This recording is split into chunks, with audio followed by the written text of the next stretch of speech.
Não é food bike não, hein? Não precisa fazer fila, que não é food bike.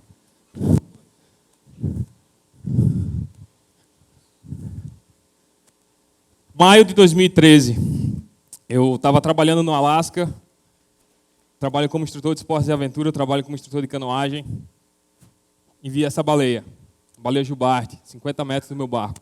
A baleia subiu 2 vezes perto do meu barco, por isso que eu estou desse jeito, assim, né? 2 baleias. E a minha cara tá branca, não pela baleia, mas pelo protetor solar. Era para rir nessa hora. Trabalho com montanhismo também, com caminhada de montanha. E esse meu trabalho, desde 2008, me deixa longe do Brasil por 8 a 9 meses por ano. E desde 2008 que eu fico longe do meu estado. Eu sou de João Pessoa, com muito orgulho, sou paraibano. E sempre tive vontade de fazer um projeto muito grande, ou uma expedição muito grande, como essas que eu tenho feito para essa escola, que chama NOS. Nesse dia, quando eu vi essa baleia, para mim foi o meu Everest. Eu não precisava mais chegar ao topo de nenhuma montanha mais, das montanhas que eu já tinha escalado. Nessa noite, eu falei, eu preciso voltar para o meu estado. Eu preciso voltar para Paraíba e fazer algo grande. Fazer uma expedição ou um projeto grande. Nessa noite, eu formatei o projeto Sangue de Nossas Veias, cujo objetivo foi percorrer a Paraíba de oeste a leste, passando por uma rota, essa rota que está descrita aí no slide, não uma rota lógica, mas uma rota passando pelos principais centros regionais, e que dessa vez eu não ia fazer por mim, eu queria fazer pelos outros. E aí eu convidei o único ser humano que seria capaz de me acompanhar. Eu sabia que eu não ia ter condições de organizar toda a logística do projeto sozinho. Eu convidei o único ser humano que na época eu conheci, que era capaz de terminar esse projeto comigo, que foi André Sena. Juntos a gente formatou o projeto Sangue de Nossas Veias, que escolheu aumentar a capacidade de doadores e aumentar a capacidade de pessoas doando sangue, ou aumentar essa capacidade de, pelo menos, as pessoas acordarem para a questão do sangue na Paraíba. E nós também escolhemos as crianças com câncer, escolhemos a Associação Donos do Amanhã para arrecadar fundos para eles. Então, nosso objetivo era fazer todo esse trajeto pedalando, chamando a atenção para essas 2 causas, ao invés de apenas montar uma expedição e cruzar a Paraíba de oeste a leste. Bom, gente, tirando esse comentário do Ed, que eu seria o único ser humano capaz de realizar esse projeto, o resto é tudo verdade, tá? Porque todos vocês são capazes de realizar qualquer viagem, não precisa ser superatleta, não precisa ser um Ironman, não precisa ter um preparo físico excepcional para fazer. Basta querer e ter vontade de fazer. Um pouco de altruísmo não faz mal a ninguém. Bom, depois de 9 meses planejando, contatando pessoas, fazendo contatos, captando recursos, recebendo vários nãos, o que me dava mais incentivo, o que nos dava mais incentivo ainda para continuar, né? Porque a gente sabia que estava no caminho certo. Depois de 9 meses, nós saímos. Foi quase o tempo que uma gestação, eu até comparo isso como uma gestação, 9 meses planejando para depois o filho nascer.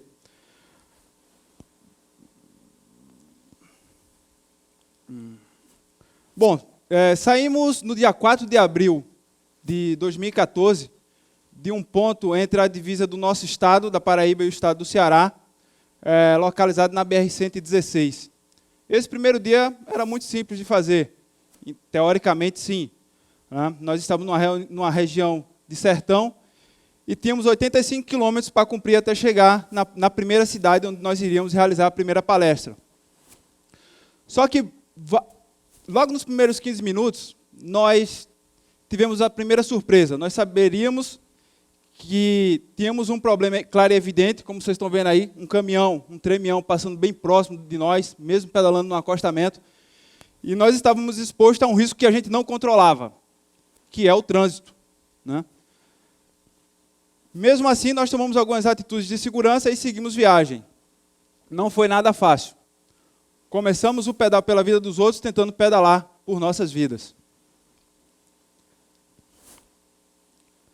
O pedal continua. E daí nós chegamos em Sousa, ainda já havia caído a noite, né? E chegamos já com as lanternas ligadas e fomos recebidos pelo clube de bike local, o que acabou nos fazendo uma recepção bastante calorosa. Mas nesse primeiro dia, nos deu um parâmetro muito grande. Nós avaliamos o risco de continuarmos na estrada, a exposição que estávamos na estrada durante os próximos 23 dias, que era o tempo geral da viagem. Mas, em contrapartida, manter o clima positivo e de interação com as pessoas dos lugares que a gente iria passar e que faziam parte do roteiro, era um ponto crucial para nós, porque nós dependíamos das pessoas para poder ter o resultado final do projeto.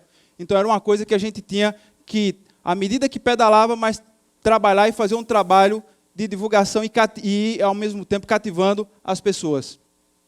Junto com esse clube, visitamos alguns pontos na região de Sousa, aí, Vale dos Dinossauros, né? E depois do Vale dos Dinossauros, nós continuamos. E como toda história, a nossa história não é diferente. Existem vários personagens na nossa história, né? E o Pedro, ele é um deles. Bom, mas como é que o Pedro entra nessa história? Ou entra no projeto? Nós, depois que saímos de Sousa, caminhamos rapidamente para uma confraternização rápida com o pessoal do clube local. E lá combinamos um comboio onde nós iríamos partir, eles iriam nos acompanhar até a próxima cidade. Eles nos acompanharam até cerca de 80 quilômetros, depois retornaram para a cidade de origem, e nós continuamos numa estrada de terra, o que para nós é bom, porque nós não teríamos o risco do trânsito, mas que, em contrapartida, nós estávamos expostos a mais problemas com as bicicletas. E como a estrada era uma estrada pouco trafegada e pouco habitada, para nós resolvermos o problema nas bikes numa situação de quebra ou de furo de pneu, seria mais difícil. Alguns furos nos pneus aconteceram, e mais, até o ponto que nós ficamos sem câmara de ar para reposição, né? Então, tomamos uma atitude de alterar um pouco a rota do projeto, se deslocar até a uma cidade próxima ao local onde estávamos, e daí, quando chegamos lá, encontramos o Pedro, que o Pedro já tinha sido ex-militar, ex-cabo do Exército, já tinha sido professor de biologia em escola municipal, já tinha sido assessor do prefeito e estava estudando para fazer direito. E daí aparece o Pedro na nossa frente como uma figura de borracheiro para sanar o nosso problema, e daí nós podemos continuar a viagem. Então, o Pedro tem uma parcela de contribuição porque precisamos dele, e ele nos deu todo o apoio, e gratuitamente, quando nós explicamos, passamos cerca de 2 horas dentro da borracharia do Pedro, e explicamos a ele o que era o projeto, ele falou: sigam o projeto, conquistem o objetivo de vocês, e se precisar de ajuda, eu estou aqui. E daí daí continuamos a viagem. Só que daí existem vários outros personagens que eu vou citar um pouco mais à frente. E o Pedro colocou um pneu dentro do outro, minha bicicleta. A minha bicicleta já tinha furado o pneu 3 vezes. Devia existir algum karma. Enfim, seguimos para Itaporanga, a cidade do meu pai. Lá eu sabia que eu tinha um primo que eu não via desde 89. Né, eu não tinha nenhum contato com ele. O bike clube local organizou um passeio conosco, né, no final da tarde. Era um dia parado, a gente não tinha nenhum deslocamento a fazer. E, de repente, apareceu esse ciclista do meu lado. A gente estava subindo essa montanha, que tem uma estrada que vai até lá, que é até o Cristo Redentor da cidade. E esse ciclista apareceu do meu lado e começou a pedalar e falou: eu tenho um primo chamado Edmilson. Aí eu falei: qual é o sobrenome dele? Ele falou: Fonseca. Eu falei: qual é o teu nome? Aí ele falou: Adailton. Aí ele falou: Adailton Teódo. Era meu primo. Era meu primo. E que eu não via desde 89, quer dizer, eu montei um projeto para ajudar pessoas e estava sendo ajudado. Então, eu não entendi. Está aí Adailton.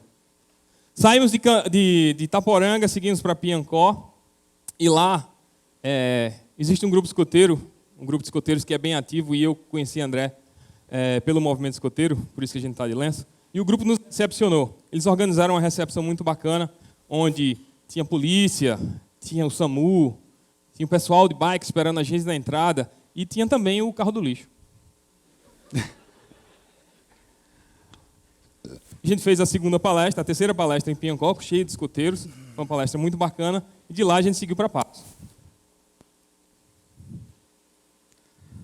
Bom, depois da palestra, lá com o movimento escoteiro que foi realizado na Câmara Municipal da cidade, nós seguimos, e o objetivo agora era seguir para Patos. Nós saímos de Piancó bem cedo, antes do sol clarear, e daí tomamos a estrada para Patos, é tecnicamente um plano, com poucas elevações, mas a ideia foi chegar lá ainda em dia claro. Bom, depois de 30 quilômetros que nós paramos para nos reidratar, repor, comer um pouco, quando voltamos para as bicicletas, o pneu da bike do Hélio estava furado mais uma vez. De novo. Né? E daí consertamos rapidamente, e daí chega um jovem, tímido, né? De sandália, todo simples, uma pessoa simples, e que morava a uns 5 quilômetros antes, que nós tínhamos passado pela estrada dele, pela casa dele à beira da estrada.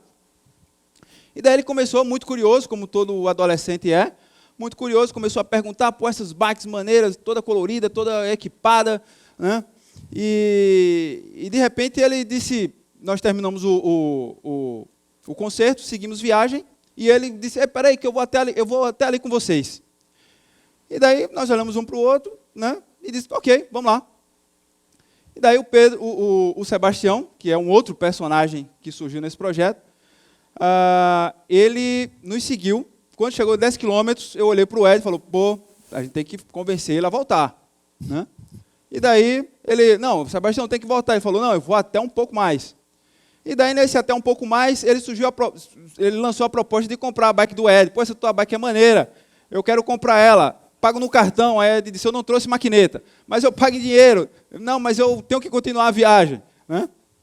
E daí surgiu esse clima e resolvemos parar 10 quilômetros mais à frente, totalizando 20 quilômetros de onde tinha saído, e convencemos eles a voltar. Então, pegamos uma de nossas garrafas de água, demos para ele, alimento também passamos para ele, para ajudar um pouco na volta, porque já passava do meio-dia, e ele tinha saído da escola para voltar para casa e encontrou conosco no caminho. Então, para evitar que qualquer transtorno acontecesse com ele, tá água, tá alimento, volta para casa, e daí nós seguimos viagem, e com a proposta de chegar em Patos dia claro. Então, o Sebastião ele teve uma importância para nós, porque foi mais uma pessoa, está aí a imagem do Sebastião, né, para vocês, tímido ali, a garrafinha de água que nós passamos para ele, uma squeeze assinada por nós e com o nome dele ali, com a dedicatória bacana. E daí ele começou a contar a vida dele para nós, e também comentando que ele tinha pessoas na família que já tinham falecido com câncer, e daí acabou que ele ficou ali marcado na história, porque quando a gente se despediu dele, ele deu uma mensagem para a gente, dizendo, sigam o projeto, eu estou torcendo por vocês aqui, não tenho nada como ajudar, mas fico na torcida para poder que vocês conquistem esse objetivo. Seguimos para uma cidade chamada Patos, e lá o projeto ficou claro para a gente que estava tomando uma proporção muito grande. A gente estava causando uma mídia espontânea muito, muito grande, sites, rádios e TVs de internet. Então, naquela hora, eu vi que o projeto estava atingindo o seu objetivo, que era causar a curiosidade das pessoas em se tornarem doadores de sangue e irem ajudar crianças com câncer. E se eu e André talvez tivéssemos ido de carro, a gente não teria causado esse impacto. Se a gente tivesse passado só por lá, só de bicicleta, sem ter uma causa, também não teria feito o mesmo impacto. E lá a gente seguiu para a cidade de Itaperoá. Foi um dia muito longo, um dia muito difícil. O dia que a gente pedalou mais foram 92 quilômetros com as bicicletas carregadas, com mais de 25 quilos a mais. E a gente viu uma Paraíba muito bacana, uma Paraíba que a gente nunca tinha passado por lá, uma Paraíba verde, extremamente diferente, extremamente bonita. Só que foi um dia muito difícil. E foi um dia que eu lembrei de Lucas. De lá a gente seguiu para a cidade de Itaperoá. E esse dia de Itaperoá até a cidade do Sumé foi um dia bastante diferente. Foi o único dia que nós pedalamos inteiro em estrada de chão. E o nosso isolamento estava claro nesse dia. Apenas 3 carros passaram por nós nesse dia. Foi um dia muito bacana. Foi também uma Paraíba muito, muito bacana. E foi um dia muito quente, mais uma vez. Um dia muito difícil, com muita subida, muita ladeira, e de novo as bicicletas carregadas. E de novo veio a imagem de Lucas na nossa cabeça. De lá a gente seguiu para Monteiro. Nós chegamos em Monteiro pouco antes do horário do almoço, e como não era diferente, como não foi diferente, nós seguimos diretamente para a rádio local da cidade para poder divulgar o projeto, convidando toda a população local para participar da palestra que ocorreria no dia seguinte. E assim foi. Em Monteiro foi a única cidade do projeto que recebeu 2 edições da nossa palestra, tratando sobre doação espontânea de sangue, como ajudar crianças com câncer, alimentação saudável e prática de atividade esportiva. Só que em Monteiro aconteceu um caso inusitado. Foi lá onde nós tivemos a oportunidade de conhecer uma pessoa que estava retornando da capital, que estava vindo tratar, veio para a capital se tratar, fazer uma sessão de químio, e estava retornando para a cidade, para Monteiro, por não ter conseguido realizar o tratamento aqui. Houve uma falta de comunicação do hospital com ela. O hospital tecnicamente ligou para ela para avisar que ela não precisaria ir vir para a cidade. E daí houve essa falha de comunicação, ela veio e retornou sem fazer o tratamento. Então foi daí que me caiu a ficha em dizer, putz, se isso acontece com adultos, imagine o sofrimento de crianças que vêm para a capital, vindo do interior do estado, e crianças pobres, e que chegam aqui, não têm uma estrutura para passar a noite, né? Não tem uma estrutura de alimentação e precisam, às vezes, retornar tendo esse desgaste, tendo com a imunidade já baixa, né? Então, imagine você, eu fiquei muito sensibilizado, e daí, mais uma vez, nós chegamos à conclusão de que o caminho era esse, que esse era que nós estávamos no caminho certo. De Monteiro, nós saímos, está aí uma imagem na rádio local. De Monteiro, nós saímos para a próxima cidade, fazendo seguindo o primeiro pedal noturno do projeto. E daí foi muito bacana, foi o primeiro pedal noturno do projeto que nós fizemos, com a experiência de passar pela APA das Onças, que tem na região do Cariri. O projeto continuou e teve essa rota. Passamos por várias outras cidades, como Bananeiras, Araruna, Campina Grande, e chegamos a João Pessoa no dia 26 de abril. Dia 26 de abril, onde a gente foi recebido pelos nossos amigos, e nós dois, e mais um monte de amigos, nós fomos direto para o Hemocentro para doar sangue. E muitas pessoas foram, e a gente conseguiu uma arrecadação muito bacana, que vocês vão ver daqui a pouco o resultado. 15 segundos. Certamente, ambos aprendemos com esse projeto, e aprendemos também a importância de ter realizado um bom trabalho e a importância de estar ali em certos momentos. Vocês ter a sensação, nós tivemos a sensação de ajudar outros a sonharem. E vocês também precisam ter essa sensação, vocês precisam sentir isso. Realmente é de arrepiar. Vocês precisam praticar mais isso. Embarquei no sonho desse cara e fiz dele o meu sonho. Inspirem pessoas.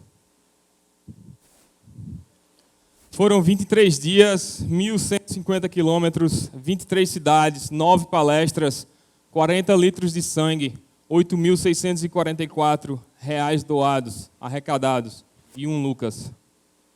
Lucas foi uma criança que a gente conheceu na associação. Nesse dia, eu e André, a gente foi fazer uma reunião para fechar a parceria com a associação. E eu me preparei, eu falei para o André, a gente vai ver criança. E a gente sabia as condições que nós iríamos ver essas crianças. Nós entramos na sala da diretora e quando a gente saiu, tem essa imagem de uma criança com uma perna e as muletas. E nós fomos apresentados a Lucas e a mãe dele também. E a diretora falou, esses meninos vão pedalar pela Paraíba e vão ajudar vocês. E daí? Lucas olhou e falou, se eu tivesse 2 pernas, eu ia com vocês. Obrigado.